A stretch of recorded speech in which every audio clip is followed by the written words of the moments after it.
اور اگر بیج کو اکھاڑتے ہوئے دیکھے، مولی کو اکھاڑتے ہوئے دیکھتا ہے کھیت سے، تو یہ غم کے پریشانی کے جانے کی نشانی ہے۔ ایک شخص دیکھتا ہے خواب کے اندر کہ اس کے گھر میں کسی نے مولیاں پھینک دی، گھر کے اندر مولی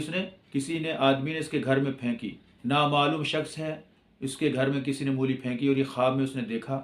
تو یہ اس کے گھر میں آفت مصیبت کے آنے کی نشانی ہے۔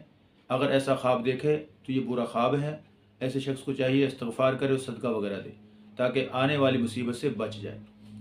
اسی طرح کوئی شخص خواب میں دیکھتا ہے کہ مولی کو وہ کاٹ کے پکا رہا ہے، مولی کو کاٹ کے وہ پکا رہا ہے، تو چولہے کے اوپر اس نے پکاتے ہوئے دیکھا، تو یہ غم کے ختم ہونے کی نشانی ہے۔ اور اگر کوئی شخص دیکھتا ہے کہ مولی کو اس نے فروخت کیا ہے، مولی کو اس نے فروخت کرتے ہوئے دیکھا، تو یہ